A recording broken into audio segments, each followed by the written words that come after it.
Hi everyone, welcome to SlimChat. I think it's 11. Yep, I believe so. Maybe. So anyway, hello, welcome, good morning, and it's a gorgeous scorching day. I've just been trying to revive one of my hanging baskets, which as I was sitting here filming earlier, I was looking out the window thinking, looks a bit dry, looks a bit wilty. And what happens is the soil in your hanging basket will dry to a ridiculous amount, and you think, that's it, I've got to change the pot now, I've got to completely redo it. But my mum always said, no, just soak that pot.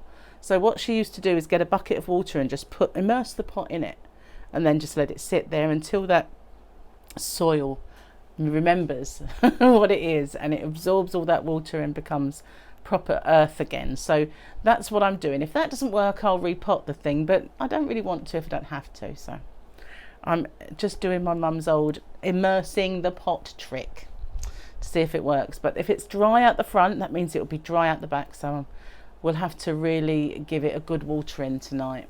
We're going to have some really long, hot, dry weather. I say long.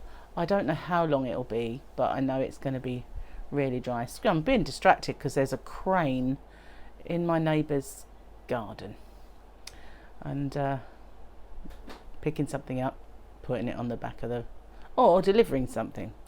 He's always building something next door. Seriously, he built another house in the garden that his nephew lives in, and yeah, they're always doing something.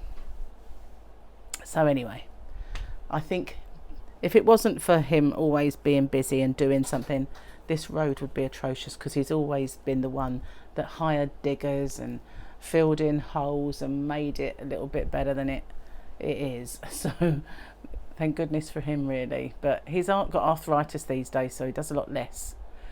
But we've got quite a bit of work to do in our garden, actually, because it's gone berserk.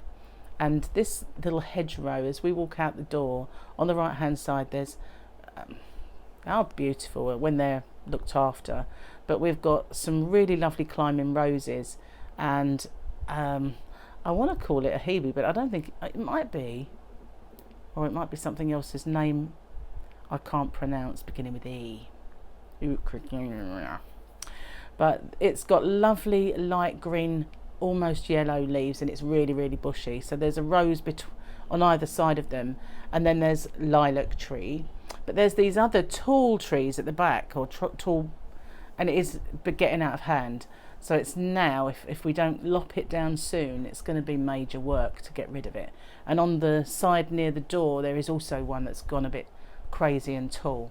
But we've got to be careful, because beginning of the summer or late spring, we put fairy lights in those trees. They were solar powered, so now it's bushed out so much that they're inside the tree.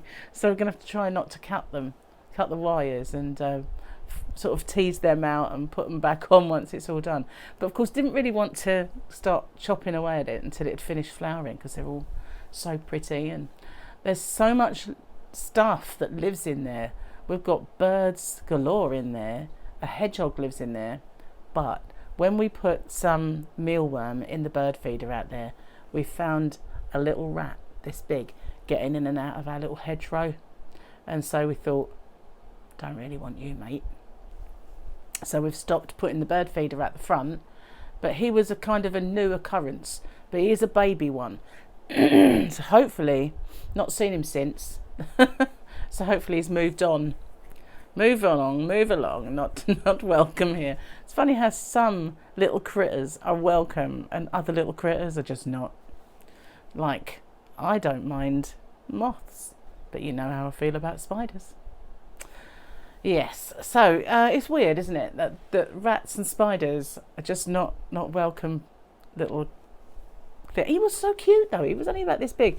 He obviously wouldn't be cute when he was bigger, but my son and Gemma used to keep domestic rats, you know, pets, and so they're kind of a, you know, they speak on behalf of Rat Kingdom, but I don't think they'd really like sewer rats. Well, there's no sewer, so it's not a sewer rat, but you know what I mean. We get all kinds of things prowl around here at night, foxes and cats. You see them lurking and eyes shining. It's countryside, I suppose. So yeah, what am I going to have today? I've got chow mein. Gary made it. It's lovely, actually. So one of the best he's ever made, and it's got duck in it, and I think it's duck and chicken. I'm not sure, it's just duck, actually. It is actually gorgeous, really written. That was too many actuallys, wasn't it? When I was young, I got stuck on the word actually, and I used to say it a lot, and it made a concerted effort to rid actually from my vocabulary, because it came to a head when one sentence had about 3 actuallys in it, started with the word actually, had actually in the middle, and finished with the word actually. So once I did that, I just thought, no, you need a new word. And for Gemma, it's literally. She says literally all the time. It's kind of funny how people get stuck on a word. But I'd rather that than people who say, you know, at the end of a sentence, or you know what I mean, or something like that. Gary always says, can you hear me, woman? Or something like that. But I don't mind, really. It's kind of funny when he bellows it at me. But yeah, you know, you get people who say, you know, or at the end of every sentence, like, yeah I do, yeah I do, yeah I do. Although I don't say it, I just want to say, stop saying that now. I'm not really violent, I swear. So yeah, got lots of yumminess today. Gary's making me a toasted cheese and onion sandwich as we speak, because on Slimming World in Tesco's they sell a bread called Neville. I know it's a weird name for a bread. It's like saying, you know, a packet of crisps called Ronald. But yeah, it's called Neville. And 2 slices of Neville bread is counted as your healthy bee.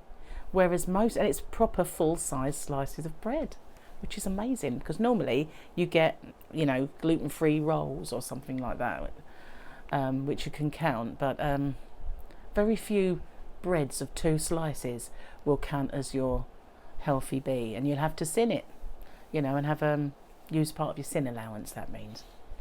So I'm kind of a bit happy that Victoria told me about Neville bread, and we managed to get a couple of loaves. So as I didn't make any overnight oats last night because I forgot, and I don't like to have it all the time, just have a little break, but I was intending to make it yesterday and I didn't. So I thought, you know, yesterday Gary made me a lovely toasty, so we'll have another one. Well, we did just buy it, so I suppose we should get our use out of it, really. Yep. So going to scour my books later and look for something yummy to make him tomorrow, because Gary's at work, so it'll be my turn to do all the cooking. Bless him. So thanks for watching. I'm going to get off because I can smell my toasty is almost ready, and I've got a cup of tea with it. So thanks for watching. Stay safe, everyone, and I will see you later. Bye for now.